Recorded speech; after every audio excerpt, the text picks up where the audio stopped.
question that can overwhelm any genre fan is, what's your favorite movie? What's your favorite action movie, your favorite foreign film, your favorite scary movie?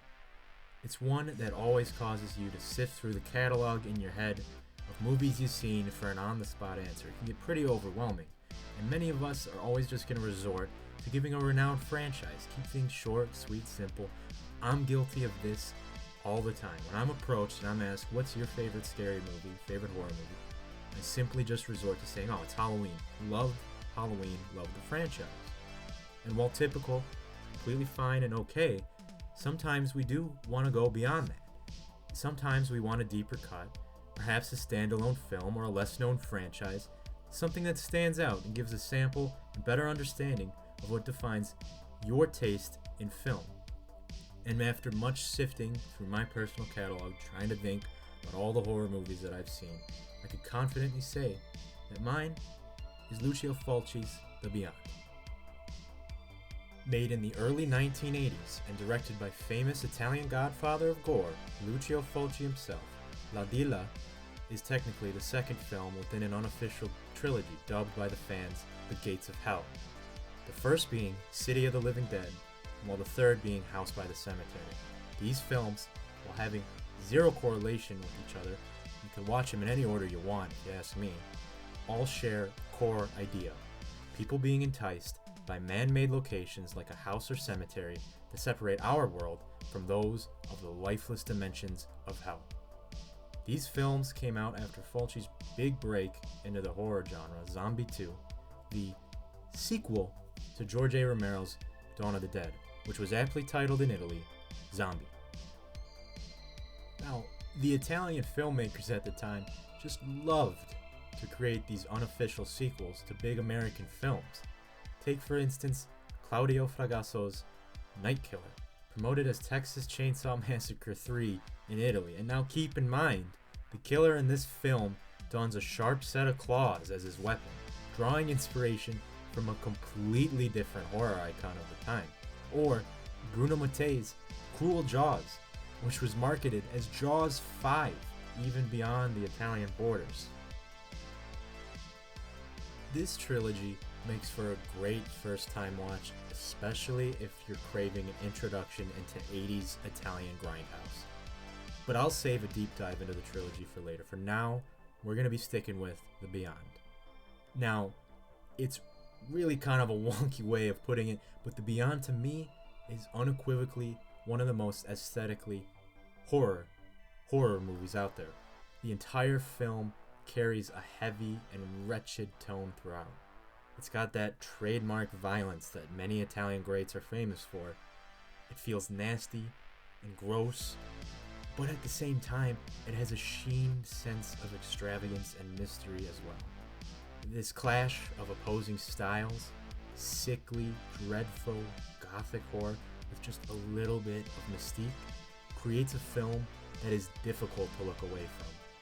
From what The Beyond lacks in a concrete and traditional story structure, it completely makes up for it from making the viewers go, God damn, I am watching a horror movie.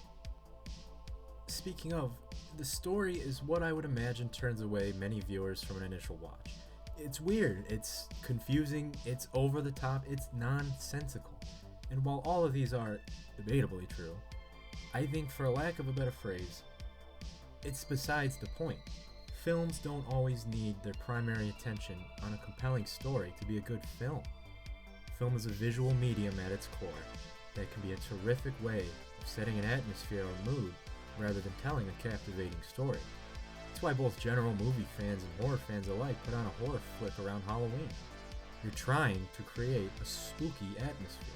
And don't get it twisted, I do love myself a good horror story, and at the same time, I've seen plenty of style over substance films that I just wasn't that into.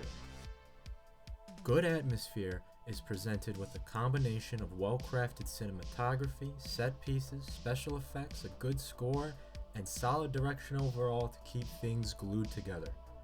And I could confidently say The Beyond presents all of this to the audience.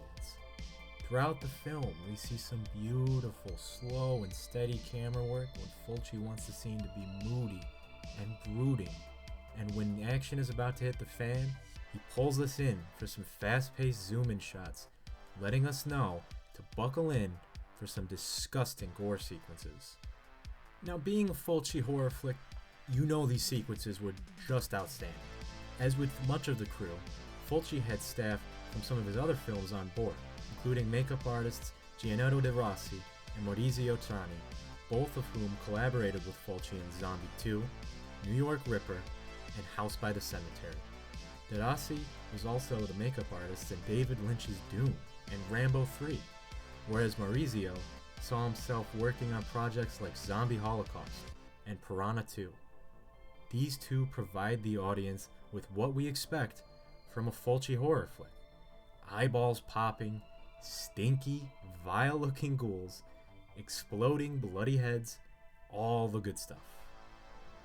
Another Fulci film alumni that returns to the Beyond is composer Fabio Frizzi. And essentially, Frizzi was to Fulci as horror hit rock band Goblin was to Dario Argento. Frizzi composed the tracks for Fulci films such as Zombie 2, City of the Living Dead, Manhattan Baby, and Cat in the Brain. Outside of Fulci's filmography, Frizzi composed horror scores for Castle Freak, The Psychic, Puppet Master The Littlest Reich, Devilfish, and the 1977 Godzilla film. Whereas Goblin created funky, giallo-esque tracks for Argento's films, Frizzi goes for a more dark and frightening approach to his scores, and it plays out perfectly in the Beyond. After a couple of rewatches, many of the scenes where the score shines, it begins to do the storytelling itself, creating this purely cinematic spectacle. But for a film like The Beyond, cinematic spectacle of this magnitude needs good talent, and The Beyond delivers. There are three standout performances in The Beyond: Catriona MacColl, David Warbeck, and Cinzia Monreale. Catriona, being a Gates of Hell regular, synergizes well with Fulci's vision for the screen. Her performance as Liza is admittedly pretty cliched for the 80s. She's very innocent, very naive, but she's very endearing and does a fine job at conveying her character's role. Warbeck, being quite the veteran in deep-cut B horror flicks of the time, also does a smooth job for playing the cool, collected, macho, not crazy macho, Jonathan. I'm keeping these very brief to give the standout praise for Cinzia. The respectfully seasoned Italian actress kills her performance as Emily, with her trusty canine sidekick Dickie at her side. For what few lines she has, she delivers them with the allure and sense of impending doom that her role demands for. In her coup de grace moment, her expressions just of sheer terror and fear in the moment are nothing less than extraordinary. And I cannot forget those painful looking contacts.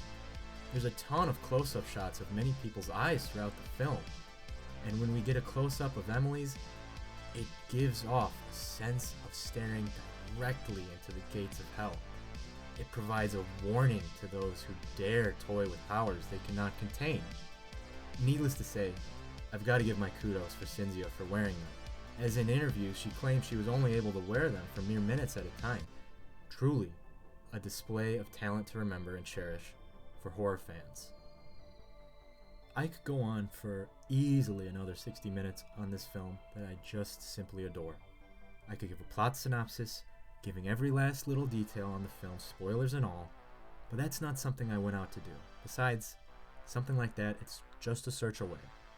I adore just talking about movies, especially the ones that I love.